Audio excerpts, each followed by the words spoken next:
श्री कृष्ण कहते हैं, किसी को दुख देकर मुझसे अपने सुख की इच्छा मत करना। अगर तुम किसी को एक पल का भी सुख देते हैं तो अपने दुख की चिंता कभी मत करना। जिस तरह लोग मुर्दे इंसान को कंधा देना पुण्य समझते हैं, काश इस तरह जिंदा इंसान को सहारा देना पुण्य समझने लगे तो जिंदगी आसान हो जाएगी। मत सोच इतना जिंदगी के बारे में। जिसने जिंदगी दी है उसने भी तो कुछ सोचा होगा। बेवजह ही नहीं होती लोगों से मुलाकात, किसी से सबक मिलता है तो किसी से धोखा। कभी कभी आप बिना कुछ गलत किए भी बुरे बन जाते हैं, क्योंकि जैसा लोग चाहते थे आप वैसा नहीं करते। जिस मनुष्य के हृदय में सच्ची मानवता हो उसकी सोच हमेशा यही होगी कि मुझे मिला हुआ दुख किसी को न मिले और मुझे मिला हुआ सुख सबको मिले। मैंने हंसकर भी देख लिया और रोकर भी देख लिया, किसी को पाकर किसी को खोकर भी देख लिया। ये जान लिया कि जिंदगी वही जी सकता है जिसने अकेले जीना सीख लिया। जिंदगी बहुत कुछ सिखाती है, थोड़ा रुलाती है, थोड़ा हंसाती है। खुद से ज्यादा किसी पर भरोसा मत करना, क्योंकि अंधेरे में तो परछाई भी साथ छोड़ देती है। अगर कोई आपको सच्चा प्यार करता है तो आपको समय जरूर देगा, आपकी हर स्थिति में साथ देगा, हमेशा आपके लिए समर्पित रहेगा। क्योंकि सच्चा प्यार एक दूसरे की खुशियां चाहेगा। आंखों में पानी नहीं, लोहे को कोई नष्ट नहीं कर सकता, बस उसकी जंग उसे नष्ट कर सकता है। इसी तरह आदमी को कोई और नहीं बल्कि उसकी सोच ही नष्ट कर सकती है। इसलिए सोच अच्छी रखो, फल अच्छा ही होगा। अगर भगवान तुमसे इंतजार करवा रहे हैं तो तैयार रहना, वो उनसे कहीं ज्यादा देने वाले हैं जितना तुमने मांगा है। जब दर्द और बोली दोनों सहन होने लगे तो समझ लेना जीना आ गया है।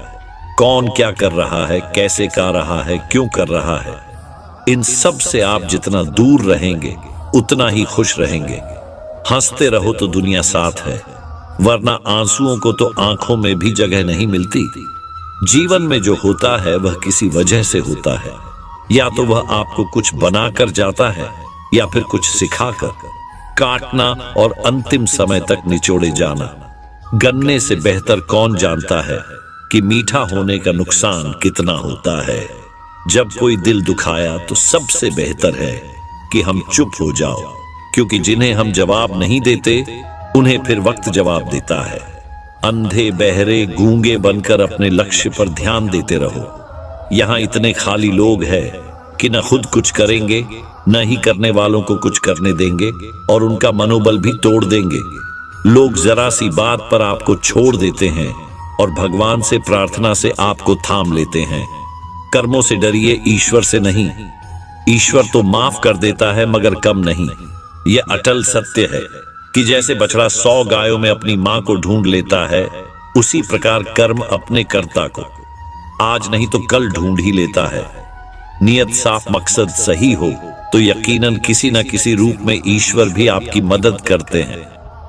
जिंदगी में जितना शांत रहोगे अपने आप को उतना ही मजबूत पाओगे, क्योंकि लोहा ठंडा होने पर मजबूत होता है।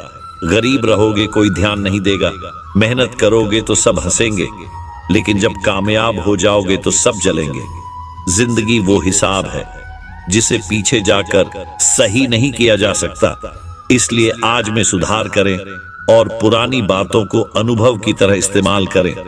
जिस जिंदगी में उत्साह, लक्ष्य और अनुशासन न हो तो उसे जिंदगी जीना नहीं, जिंदगी काटना कहते हैं। जो व्यक्ति अपने मन को काबू में कर सकता है वह जिंदगी में कुछ भी कर सकता है। इंसान की अच्छाइयों पर सब खामोश रहते हैं, लेकिन चर्चा अगर बुराई पर हो तो गूंगे भी बोल पड़ते हैं। श्री कृष्ण कहते हैं, तुम्हारे बीते हुए कल को तो मैं ठीक नहीं कर सकता, क्योंकि तुम वर्तमान में अगर अच्छा कर्म करोगे तो मैं तुम्हारा आने वाला कल जरूर उजागर करूंगा।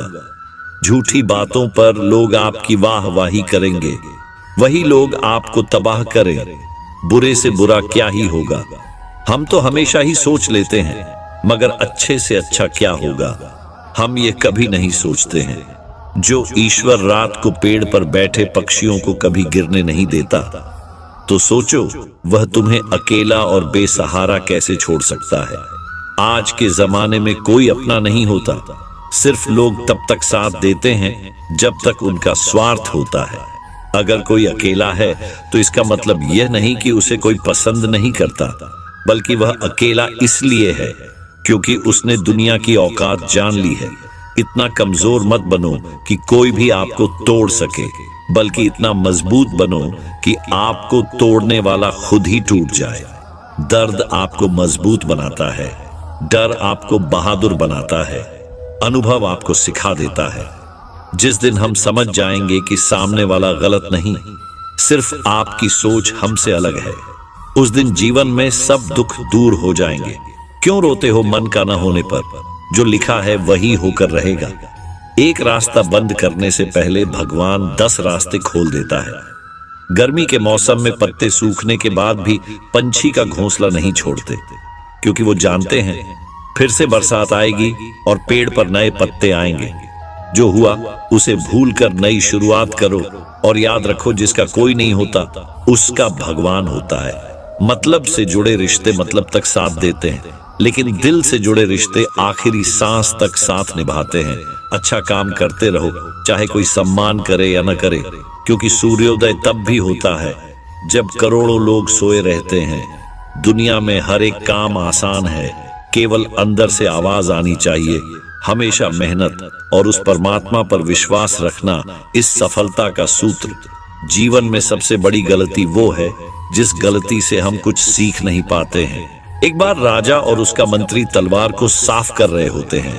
तलवार को साफ करते समय अचानक राजा के पैर पर तलवार गिर जाती है और राजा की पैर की उंगलियां कट जाती है। उस राजा को उंगली कटने के कारण बहुत तकलीफ हो रही थी, बहुत ही दर्द हो रहा था। लेकिन उसका मंत्री कहता है, शांत रहिए महाराज, जो कुछ भी होता है अच्छे के लिए होता है। राजा को यह बात सुनकर गुस्सा आ जाता है। वह मंत्री से कहता है कि मेरी अंगुली कट गई और तुम कह रहे हो और अच्छे के लिए हुआ। जो मंत्री राजा को समझाने की कोशिश करता है, पर वो नहीं मानता और बिना सुने गुस्से के कारण मंत्री को काल कोठरी में बंद करने का आदेश दे देता है। पर मंत्री को इस बात का कोई दुख नहीं था कि उसका भी यही कहना था कि जो होता है अच्छे के लिए होता है। वह अपनी खुशी से ही अपने आप को सैनिक के हवाले कर देता है। राजा इस बात को सुनकर चौंक जाता है, सोचता है कि मेरा मंत्री कितना मूर्ख था। उसे लग रहा था कि मैंने उसे अच्छाई के लिए कैद कर दिया। इस घटना के 3 महीने बीत जाते हैं। एक दिन राजा अपने सैनिकों को लेकर शिकार करने के लिए जंगल में जाता है। राजा को एक हिरण दिखता है। हिरण का पीछा करते करते राजा घने जंगलों में चला जाता है। वह हिरण को पकड़ नहीं पाता और जंगलों में खो जाता है। वह बाहर आने के लिए रास्ता खोजता है, लेकिन उसे रास्ता नहीं मिलता। तभी कुछ आदिवासी लोग उसे घेर लेते हैं। उन लोगों को पता नहीं था कि वह राजा है। वो लोग अपने देवता को बलि चढ़ाने के लिए एक इंसान को ढूंढ रहे थे। आदिवासी लोग राजा को पकड़कर अपने इलाके में ले जाते हैं।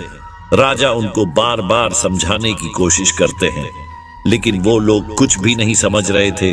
वो लोग खुशी से नाचते हुए राजा को नहलाकर बलि चढ़ाने के लिए उनको कपड़ा पहनाते हैं। अब राजा को लगता है कि वह मरने वाला है। जब आदिवासी लोगों का मुखिया राजा को मारने जाता है, तब देखता है कि राजा के पैर की अंगुली कट चुकी है। इसको देखकर उसका मुखिया कहता है, इस इंसान की बलि नहीं दी जा सकती, क्योंकि इंसान पूरा नहीं है। इसका एक अंग कटा हुआ है और उनके भगवान को एक पूरे इंसान की बलि दी जा सकती है। अगर ऐसे इंसान की बलि दी जाए जिसका अंग पहले से कटा हुआ है, तो उनके देवता खुश होने की जगह नाराज हो जाएंगे। फिर वो लोग राजा को छोड़ देते हैं। राजा खुशी खुशी अपने महल चला जाता है और सोचता है, अगर मेरी अंगुली उस दिन न कटती तो आज मेरी मौत हो जाती है। इसका मतलब मंत्री सही कह रहा था, जो कुछ होता है अच्छे के लिए होता है। फिर राजा अपने सैनिकों को आदेश देता है कि जल्दी से जाकर मंत्री को रिहा किया जाए। फिर राजा मंत्री को अपना पद वापस देते हैं और पूछते हैं, मंत्री उस दिन मेरी उंगली कट गई, मेरे लिए अच्छा हुआ, मैं मान गया, लेकिन तुम जेल में हो, इससे तुम्हारा क्या अच्छा हुआ? मंत्री खुशी खुशी राजा से कहता है, महाराज आप शिकार के लिए जाते तो आपके साथ मुझे आना पड़ता, और अगर मैं आपके साथ जाता तो लोग मुझे मार देते। मंत्री की बात सुनकर राजा को समझ आता है कि जो भी हमारे जीवन में होता है अच्छी के लिए होता है। अगर हम अपने जीवन में देखें तो हमारे जीवन में भी कुछ मुश्किलें आती हैं। हम उनका सामना नहीं करते, हम उनको ही दोष देते हैं। यह मुश्किलें हमें आगे बढ़ाने और मजबूत कराने के लिए ही आती है। हमें हर मुश्किलों को सकारात्मक तरीके से देखना चाहिए, क्योंकि हर चीज कुछ न कुछ सिखा कर ही जाती है। हर व्यक्ति के जीवन में सुख और दुख का आना जाना बना रहता है। दोस्तों, आशा करते हैं कि वीडियो आपको पसंद आई होगी। दोस्तों, वीडियो को लाइक करके, चैनल को सब्सक्राइब करके, कमेंट में जय श्री कृष्णा अवश्य लिखना।